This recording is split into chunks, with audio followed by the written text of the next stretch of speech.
So hello and welcome to this NPTEL course entitled 20th Century Fiction, where we're looking at Munshi Premchand's short story, The Chess Players. So hopefully we'll finish the story and the entire course in a couple of lectures from now.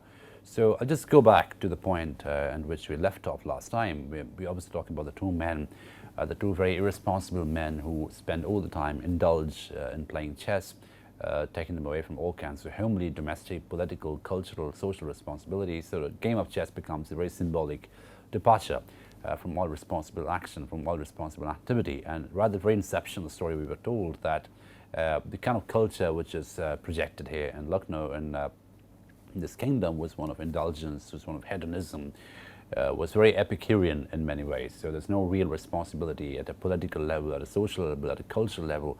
And then we see the same thing happening at a domestic, personal level, right? So there's a complete lack of responsibility.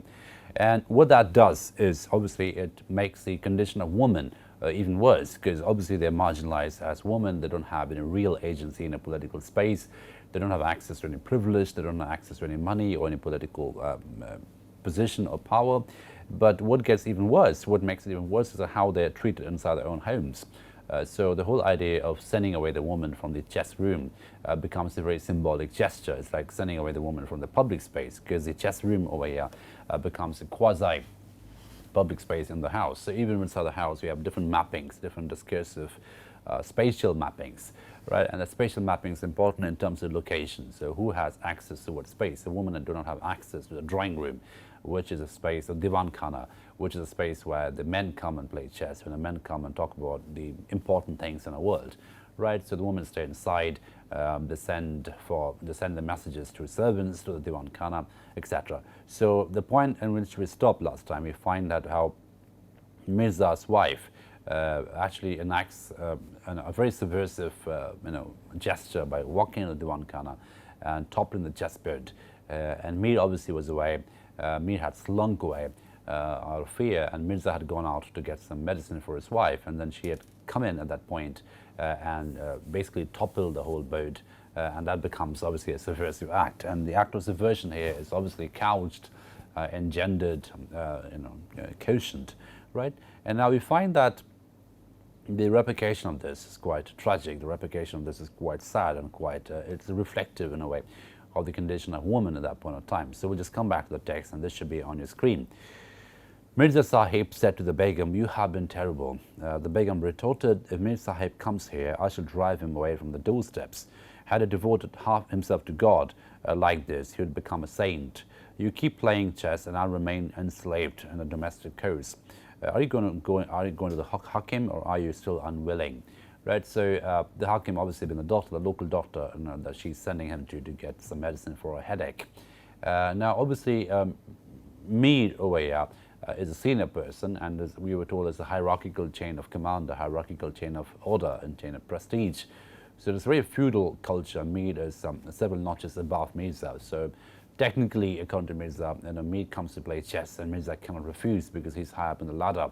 But the wife over here is completely irritated, and she doesn't want anything to do with this at all. So she wants an intervention away, and so she says, "If you can't drive him away, I will drive him away," which is again a very subversive thing to say for a woman to go to a strange man, not a husband, and ask him to leave the house or tell him anything for the matter. It's almost unimaginable in this kind of a very regressive society. Okay. Mirza came out, but instead of going to the Hakim, he went straight to Mir Sahib's and narrated the whole story. So again, look at the priority over here. So going to the Hakim was the reason why he left home, because his wife is sick. But instead of going to the Hakim to get medicine, instead of going to the pharmacy to get medicine, he goes to Mir's house and narrates the whole story to him. So, I mentioned at the very beginning of the story how one could, if one is interested, read almost a homoerotic perspective into this whole thing. How these two men have this very intimate space with each other, and how the woman become a problem for them, and how they want to get rid of the woman in some ways. And the game of chess becomes a proxy activity for maybe an erotic relationship, maybe an intimate relationship. It's definitely an intimate relationship. And towards the end of the story, you find how the two men run away together to play chess, and they go to the fringes of the kingdom to find one secluded spot where they can have the rendezvous for this game of chess. Okay, And then before that, we see over here that Mirza, instead of going to the pharmacy to get medicine for his doctor, for his wife, he goes to Mir Sahib and apologizes to him and narrates the whole story to him. The Mir Sahib replied, when I saw the chessmen being thrown out, I understood everything and ran. She seems so hot-tempered, but you have pampered her too much, so much. This is not good. Why should she bother you? What do you do outside? It's a duty to manage the household. Why should she worry about what you do? So this gives a very clear and very tragic idea, obviously, of the tragedy of woman in this kind of a cultural, a very regressive cultural setting where the woman's duty is just to stay at home and manage the household. So she should have no agency whatsoever to come out of a little bedroom or a kitchen and come to the husband to tell him what to do. So the very fact that she chose to do it, she came up and she dismantled the chessboard, that becomes almost like a sacrilege, a transgression in terms of a right. So Mir is now reminding Mirza that you have pampered her too much, you spoiled her too much, you've given her too much freedom. How could she act like this? Here's a job to manage the household. She's a woman of the house. So she's overstepped her boundaries, she's overstepped her limits. And that idea of overstepping, that idea of transgression, obviously goes on to show the very limited condition of women at that time. The limits were drawn in a very defined kind of a way. And any act of overstepping was always an act of transgression, and that was frowned upon, and that was looked down upon as something very, very undesirable, right? So that becomes an important thing over here. And we have been told, Mirza has been told, it is a duty to manage the household. So what is she doing outside of a little drawing room, little bedroom, little kitchen? That's where she belongs. She shouldn't come out of the kitchen at all.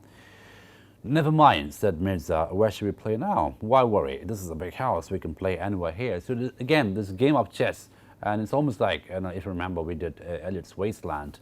Over there too, game of chess was a metaphor for inaction. That line from Wasteland, we should play a game of chess, pressing lidless eyes and waiting for a knock upon the door, right? So the whole idea of a game of chess becomes a proxy activity for not doing something. It's an activity for procrastination. It's an activity in action, of inaction. So you're doing inaction in order to not do any real action. So the game of chess in Eliot becomes a proxy activity of procrastinative activity for not doing anything real. Over here, it's slightly different. It could be seen, again, as procrastination, of course.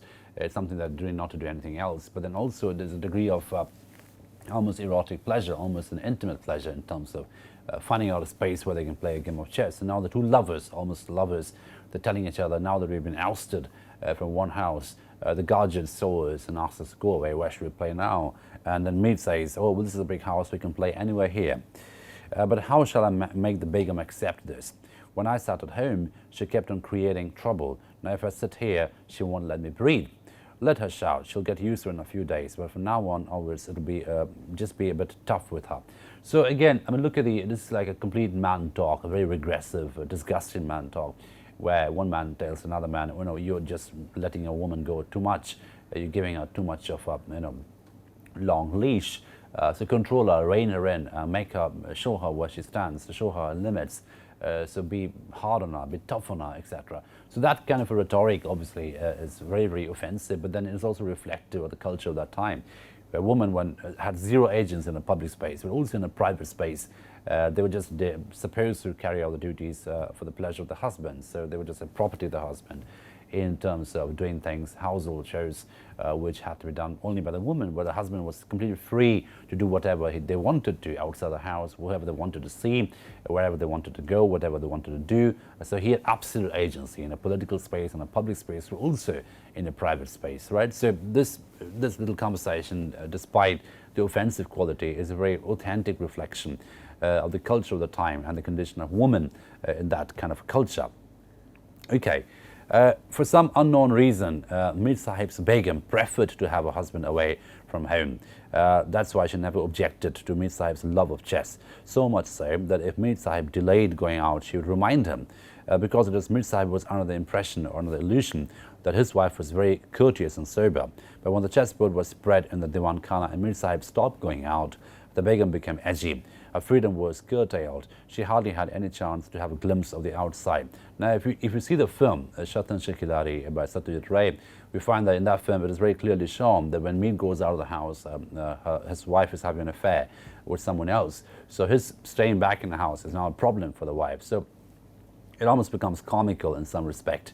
But we also see how these two men are being they're completely useless people, they're completely disgusting people, and they have zero agency. And Mead thinks he has a lot of agency in terms of controlling his wife, but what he doesn't know is his wife has got a life of her own, and she would much rather have him outside the house rather than inside. So we are told that in a very comical way that, you know, the days in which he would be late in leaving the room, leaving the house, she would remind him of leaving. But now that he's back, now that he's planning on staying back and playing games of chess, it becomes a huge problem for her, and now she's thinking of ways to send him away again, because any chance of to have the glimpse of the outside. So again, this is like a very it's almost like a metaphor for something else, and it's a metaphor for some illicit activity, something that she would normally not be allowed to do. But then, you know, it's not really spelled out in the story, but in the film it's very clearly shown that she's having an affair with a young man when her husband is away, right? And that obviously becomes a problem to continue when the husband stays back in the house to play games of chess. Okay, and there was murmuring and whispering among the servants. Up until now, they had sat idle, warding off the flies. Again, we see this in action over here. The servants had nothing to do because there's no real home. And also, interestingly, we don't see any children being mentioned over here. So the unproductive quality of this men is also extended in this biological space. They don't really have any children. They're not really productive men. They don't really do anything productive in a military space, in the social space, in the economic space, in the political space, but also at a very biological space. They don't seem to have any connect, physical or conjugal or anything on that lines with their wives. So all they do is stick to each other and play games of chess, endless games of chess. And that obviously, as I mentioned, becomes a proxy activity, which seems to take up an erotic quality. Okay. The servants were completely idle in the house. They were never bothered by guests, but now they had to take orders the whole day. Now to fetch pans, now sweets, and the hookah kept smouldering like a lover's heart. So again, you can see the metaphors to become quite indicative, quite sort of becoming more and more dropping hints in terms of the relationship here. So the hookahs are getting filled, the sweets are coming, the pans are coming, and the two men are coming close to each other and spending lots of time playing games of chess. But, you know, the way the hookahs are described, they kept smoldering like a lover's heart. It's almost like two lovers are coming together, and everything, the paraphernalia around them is being created to make the right setting. And so the servants over here are quite bothered now, because up until now they had a very nice job. They didn't have to do much because there was hardly anyone in the house. But now that Mirza is coming over to play games of chess, Mir wants to dress the house up in a proper way. So he's making arrangements which entails that servants would, you know, be on their toes all the time to bring pan, to bring sweets, to fill up the hookah, to refill the hookah, the big, you know, tobacco, the smoking pipe that people would smoke with at that point in time. So they'd go and complain to Begum Sahib. Mirza Sahib's chess has become a nuisance. Running about to execute orders, our feet are blistered. What sort of a game is this? It goes on from morning till evening. It would be enough to play a game for an hour or two, but we can't complain. We are his slaves, and we have to obey the orders. But this game is evil. The person playing it never prospers, and misfortune is bound to fall upon such a house. So, you know, the whole idea of the game of chess becoming a problem, a practical problem, is being mentioned over and over again, and it almost extends onto a sinful thing. It's almost like saying this is something sinful, and the sinfulness of this game of chess becomes important for us, because we find there's a value system created around this activity, and the servants, because they are inconvenienced by this activity, they're not trying to put a stop to it by bringing in the sin quotient, by bringing in the value quotient, by bringing in the moral quotient. And we are told that the reports to the Begum, so much so that we have seen whole neighborhoods being ruined one after the other. Everyone in the neighborhood is talking about it. We are as faithful servants, and we don't like to hear him maligned. So again, if we take a look at this, the fact that everyone's talking about this man coming over every single day and how they're playing games of chess endlessly, how he's being maligned, his character is being maligned. So again, it seems to point to some kind of an illicit activity. It points to some kind of an amorous affair that he seems to be having at a proxy level with this game of chess. Right? On this, the Begum Sahib, I would say, I also don't like this, but he doesn't listen to anyone. What can I do? So, you know, this conversation with the servants and the Begum becomes interesting because it's reflective of the discontent and the resentment in the house. And also the whole idea of decadence becomes important here, because what has been told over and over again is the fact that this is a very decadent activity. and everyone's talking about how decadent this is. Everyone's talking about how idle this is, how this is taking away all the attention from more productive activities. So, and this maligning is an important thing over here, because that is reflective of the character assassination around the game of chess. In the neighborhood, there were a few people of the old school. They had begun to foresee many unhappy consequences. Nothing good will ever come of it. When an aristocracy is behaving in this manner, God alone can save the country. This kingdom will be ruined because of this game. It's an evil sign. So if you remember the very opening of this story, we were told that if a beggar in Lucknow would get some alms, he would spend it in opium rather than in food. It was that kind of indulgent, intoxicated, addictive culture. And that culture of intoxication is important for us to remember, because even the game of chess becomes an extension of that intoxication. Now the elders over here, they almost have a chorus-like quality. They're like the Greek chorus, who are making very choric comments on the game of chess over here. And they try to talk about this in some way, and they say, when the aristocracy is behaving in this way, it obviously is very ominous as a sign. It means that the kingdom is declining, the kingdom is becoming decadent, and everything is coming to an end. There's a ruin waiting for us at some not too distant future, which will obviously be politically prophetic in quality, as we'll see in a moment. And indeed, and now we cut back, we cut into this political decadence, we cut into what was happening politically in Lucknow at that point in time. Because what is important for us to understand how the micro domestic activity and the macro political activity are dialoguing with each other. So even inside the home, there's complete inaction, procrastination, unproductive activity, indulgence, absorption, intoxication, addiction through the game of chess, and everything around it is a paraphernalia to sort of inform the addiction, and that takes away time for any homely duties. It takes away time from any productive homely duties whatsoever. And the same thing can be seen as extended onto the bigger macro political social scene, where the whole idea of political responsibility becomes very, very compromised. Everyone becomes more and more indulgent towards some kind of intoxicating activities.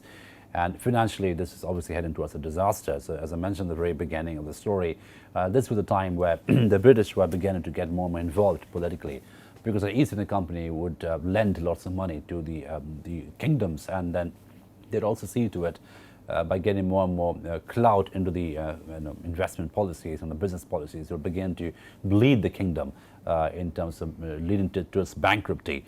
Okay, so we see how this conversation, this discursive conversation around the game of chess becomes connected to the political decline, the decadence of the kingdom. The evil sign that is being mentioned by the elders, again, very choric characters. So we see how the servants and elders, they emerge as like the Greek chorus, commenting on a situation of decline, commenting on a situation of decadence, and how that is reflective of the characters' conditions to a certain extent. Now, we quickly cut into the political condition now, the political decadence now suffered by Lucknow as a kingdom. So what is happening at a political level at this point? So this should be on the screen. And indeed, there was great disorder in the kingdom. People were being robbed in broad daylight. There was no one who could listen to their complaints. All the wealth from the countryside were being sucked into Lucknow and blown on prostitutes, buffoons, and sensual pleasures. The blanket of debt to the English company was becoming wetter and heavier every day. Because of the absence of good administration, taxes were not being collected fully. The resident was constantly threatening them, but people were so drenched in voluptuous pleasures that not a flea tickled their ears. So this is like ancient decadent Rome to a certain extent, where everything is burning away and the administrators are busy playing with the fiddle and different kinds of sensual instruments. So we find that economically this is a completely bankrupt kingdom. So the entire economy is pumped into Lucknow from the countryside. So people are starving on the countryside, where all the money is coming in Lucknow. And what's happening with the money? It's been blown away in hedonistic pleasures. It's been blown on prostitutes, it's been blown on clowns and buffoons and entertainment. So the basic needs of people are being completely denied. And instead what we get is a complete sense of excess and excess consumption. Unhealthy, pathologically excess consumption has been described away. And there's no security at hand, there's no tax collection at hand. So taxing, security, policing, army, and administration, everything is just coming to a decline over here. And also we're told that the whole idea of the East Indian Company becomes important. The English company obviously had been lending money to Lucknow for a long time. And it was very deliberately done. The money had been lent with very high interest, with the purpose of taking over Lucknow at some point in time. It was like a predatory bank system. That's how the East India Company operated. It would lend money to all the kingdoms with very high interest, and when the kingdoms would not be able to pay back the money, they would just come and take over the kingdoms almost without any resistance whatsoever. And this culture prevailed so till the time the Sepoy rebellion happened.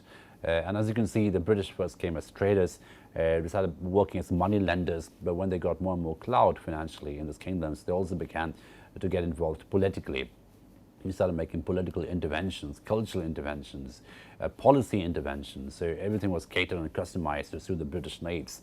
And that was the beginning of imperialism. It was a company rule. The East India Company first came as a company, a multinational company, started doing trade, and then got more and more involved and interfered in the political condition as well. But that was because the political condition here in Lucknow is completely going to the dogs, as it were. It's completely bankrupt, decadent, hedonistic, irresponsible, Epicurean, and that was why the company had a bit of a complete walkover into this kind of kingdom, because there was no resistance whatsoever. There'd be no army to resist them. There'd be no administration to collect taxes. So the entire machinery of the kingdom is coming to a standstill, and everyone's just consuming excessive pleasures, and that consumption of excess becomes important over here for us to notice. Okay, so nevertheless, months passed on, and the game of chess went on in Mir Sahib's Diwan Khana. So now Mir Sahib's Diwan Khana becomes a site of play, becomes a landscape where these two men would come and play endless games of chess, much to the consternation and inconvenience of Mir's wife and servants. Newest strategies were being charted, newest castling moves devised. There would be arguments and accusations, but soon the two friends would be reconciled. Sometimes the game would be terminated midway, and an estranged Mirza Sahib would walk out and go home, and Mir Sahib would go inside. But the night's sleep would dissolve yesterday's resentment, and the two friends would be back in a Diwan Khana. So this is obviously getting very, very erotic in quality. The metaphors are becoming very erotic. So it's like two friends would fight, and then will kiss and make up. There'll be accusations and arguments. There'll also be reconciliations. So sometimes the game will be terminated midway, and the estranged Mirza Sahib, look at the word estranged, it's almost like a bereavement from the lover. The estranged Mirza Sahib would go back home, and Mir Sahib would walk back into his drawing room, but they would think about this whole thing the whole night, and they would come back again the next morning to resume the game of chess. So it's like a lover's activity, and they have to meet every single day in order to carry out this game, this endless games of chess in a Diwan Khana. So the Diwan Khana becomes the rendezvous site, the meeting site for these friends to endlessly go on playing the game of chess. One day, the two friends were submerged in the quicksand of chess. Again, the metaphor is important. It's a metaphor of decline, of plummeting, the quicksand of chess. When an officer of the king's army came riding on a horse asking for Mir Sahib, Mir Sahib was stunned. What was this? Why these summons? This is not good. He shut the doors and said to the servant, "Tell him I'm not at home." Now, if you look at the film, you find that this was devised by Mir Sahib's wife just to get rid of him from the house. So she would design this narrative of an officer coming to summon Mir Sahib, just so Mir Sahib gets very, very scared and leaves home and plays the game of chess somewhere else, so that she can go back and resume her affair with another person. So you find how the entire household is actually a very fractured household. It's not really a household, it's falling apart. There's no coordination with anyone, between any people, between any machinery, between any unit. And that household becomes a microcosm of the kingdom of Lucknow to a certain extent, okay? So this summons from some strange officer who comes looking for Mir Sahib obviously sends shivers down Mir Sahib's spine, and he was stunned and he just becomes panicky. So he says to the servant, "Tell him I'm not at home." "Where is he if not at home?" asks the rider. "I don't know. What's the matter?" asks the servant. "I can't tell you. He has been summoned. Maybe he has to provide some soldiers for the king's army. Jagirdari is no fun. If he has to go to the battlefield, he'll know what it is." So there is a message, this political message, supposedly this political message where Mir is supposed to give and supply soldiers for the battlefield. So there's some army thing is happening, some war is brewing somewhere, and every Jagirdar, every landlord would have his or her little army which had to be supplied during a wartime. And it's also told in a very, very sinister way, if need be, he too will have to go to the battlefield. That's what the officer tells the servant to convey to Mir Sahib. But we all know, the readers, to this point, that the kind of personality, the kind of character Mir is, this will scare him to no end, and he was obviously going to run away. All right, your message will be delivered. It's not that. I shall come again. I have been ordered to bring him along personally. The rider went away. Mir Sahib was terrified. He sent her to Mirza Sahib. Now tell me what to do. It is big trouble. Even I may be summoned. He said he would come again. This is a calamity. What else? If we have to go to the battlefield, we would meet an untimely death. So again, these people are very scared people. They've never taken a real responsibility in life. So the whole, the whole idea of going to the battlefield and fighting a war is scaring them, and they completely come to a wit's end. There's only one way out. They should not find us at home. We can spread our boat somewhere at a lonely spot on the bank of Gomti. No one will know, and the fellow will return empty-handed. So again, they're thinking of setting a different site now. They'll go to the Gomti River, and they will play beside the river. And again, it's like a lover's rendezvous. Let's go away together, pack our chess boat, and continue our game of chess without really bothering about these people. And they shouldn't be able to bother us either. So let's just go away from our households. Wonderful. Nothing can be better than this. And here at home, Begum said to the rider, "You've given him a good rebuke." The rider said, "I know how to make such fools dance and click on my fingers. To the click of my fingers, all their sense and courage has been eaten away by chess. Now they won't stay at home even by mistake," right? So in the film, it's slightly different, as I mentioned. In the film, it is shown that Mir's wife had colluded with this rider, and this rider is a paid actor or something. He just comes to scare away Mir from his house, just so Mir's wife can begin resume her amorous activities when the husband is away. And the husband stays back at home, is a problem for her, as I mentioned. So there's a slightly comical quality about this whole situation, but the comicality obviously is sort of underlining the decline, underlining the decadence of the kingdom, the decadence of the masculinity, the decadence of political responsibility, the decadence of homely responsibility, the decadence of domestic responsibilities. So the fading on the domestic duty front, the fading on the political duty front, the fading on every front possible, as men, as subjects, as responsible citizens. And that obviously is a reflection of the condition of Lucknow at that point in time. And also in the film, if you take a look at the film, there's a very graphic description of Wazir Ali Shah, the Nawab of Lucknow, and how he's drowned in sensual pleasures. He's always flying kites or reciting shairis or singing songs. And there's a scene in the film, if you watch, where the East India Company people come and talk to him about political decisions. And it's a very stern meeting, a very serious political meeting. And in response to their summons, he starts singing, he starts humming a tune from an old shairi, obviously reflecting the fact that he's completely disconnected from any discursive activity, disconnected from any political responsibilities, right?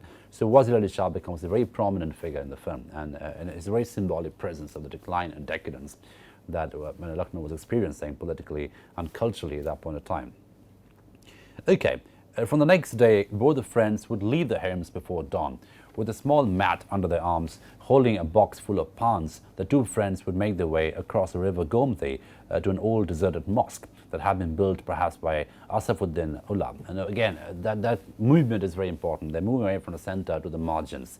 And that becomes, in a way, a very symbolic move, because they once occupied the position of privilege, the point of privilege. And now that they move away from the point of privilege to the margins, it's also reflective of the moving away of the, it's a decline of the feudal order. So the feudal lords are going away, they've been sent away to the margins, and something else is about to come to the center. And we all know that something else, the East India Company, was going to come and take over the kingdom of Lucknow in that sense. So this movement is also very political, and also it connects to the erotic reading that one can do about these people. So once they chase out of the home, the two lovers pack the bags and go away and find one secluded spot to play games of chess all day. On the way, they would buy tobacco, chilium and wine, and they would enter the mosque, spread the mats, light the hookah and start playing. So this deserted, abundant mosque at the end of the story becomes, again, a very symbolic site. It's an abundant site, an abundant project.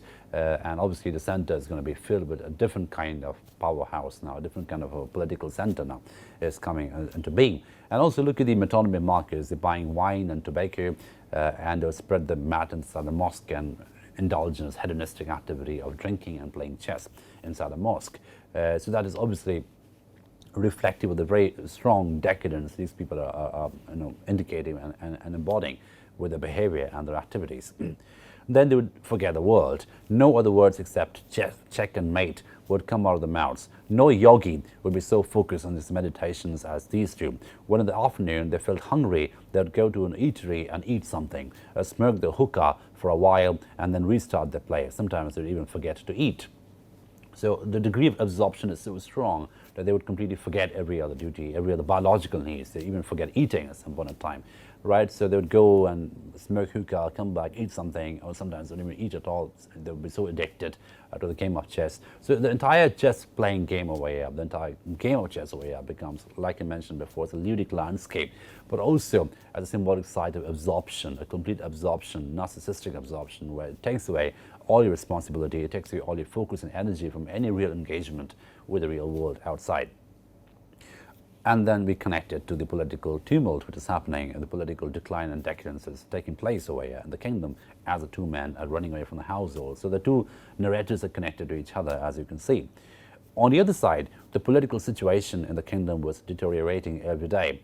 The company's forces were advancing upon Lucknow. So the company had made lots of money now they can buy an army. So they had mercenaries working for them, Indian soldiers from different kingdoms who would come and join them for better pay. And in that process, you would have a big, massive, formidable army. And now the armies are brought to march into Lucknow to take over the kingdom, because the kingdom is our defaulter. They can't pay back the money that they borrowed from the company. The city was in great turmoil. People were fleeing to the villages and the families, but our two players were unconcerned. They came out of the houses and sneaked through narrow lanes, hiding themselves from the eyes of the king's men. They wanted to enjoy the benefits of the zagirs, yielding thousands of rupees annually, but doing nothing in return. So again, this whole idea of the two men sneaking out of the house, meeting somewhere clandestinely, and then playing a game of chess away from the gaze of the monitors and the prefects of the kingdom, and that becomes indicative of the irresponsibility and also the amorous quality of the whole game of chess. And also we're told about this, the economic situation where they were earning lots of money, thousands of rupees annually. Back in those days, it must have meant a significant sum, without doing anything in return, without paying back anything in return, politically or culturally or existentially or militarily or financially for the matter. Nothing in return is being delivered by them. One day, both the friends were playing chess sitting in a decrepit mosque. Mirza's position was somewhat weak. Mir Sahib was threatening him with check after check. In the meantime, they saw the soldiers of the company passing by. It was a Gora army moving towards Lucknow to capture the city. So I'll stop at this point today, but it's a very political and graphic scene. And if you see the film, we find that there's a boy who appears at the end of the film, where the boy is there beside the abandoned mosque. And he's the one who brings in kebabs and tobacco and wine for these people. And as he goes to bring the stuff, and as it's coming back to the players, the army is marching in, and the boy just stands there completely bedazzled and very, very fascinated by the Red Army walking in. Now that becomes a very symbolic scene. I'm just digressing a bit, but then I think this is a point that can be connected to this story as well, because the film is obviously an adaptation of the story. Now in that film, we find that a boy is absorbing that order of masculinity. He's absorbing that culture of masculinity, that military, utilitarian, pragmatic, productive culture of masculinity, and is moving away from the feudal, decadent, hedonistic masculinity that he had been serving so far for generations. Now, because he's a boy, he's at a cusp of manhood, so he's absorbing that kind of a thing. His consumption of that masculinity becomes a very political statement at that point of time, as depicted in the film, that the new order of masculinity, the new generation of men, will imbibe and consume that new order of masculinity, which is mercantile in quality, which is capitalist in quality, which is pragmatic and utilitarian in quality, rather than the hedonistic, self-absorbing, narcissistic, indulgent masculinity, which these two men have been embodying. Because even when the soldiers are coming in, even when the army is coming to take over the kingdom, these two men could not be bothered to steal away from the chessboard and do something about it. They are still running away from responsibilities and endlessly playing games of chess. They're completely absorbed in this game. And so this game also becomes a proxy battleground, which takes away the attention from the real battleground outside, when the real battle is happening. So all the energy is directed towards this little proxy battleground, as a result of which the company's army faces no resistance whatsoever. They just march in and take over the kingdom as if this was just a piece of cake, a very low-hanging fruit. So this lack of resistance is also part of the exhaustion of energy that these two men exhibit. And obviously these two men are symptomatic of this kingdom. They reflect the culture of the kingdom, where the real crisis happens somewhere the entire attention goes away from that place and redirects itself to a very proxy activity, which is a game of chess over here. And they're more concerned protecting the pawns and the kings and queens who are on the chessboard rather than a real king and queen in a political scene. So again, this becomes a micro-absorption, and the focus on the game of chess takes away the focus from the real political scene, which is what we see towards the end of the short story. So we'll finish the story in another lecture, and then we have a winding up lecture with which we'll finish this course. Thank you for your attention.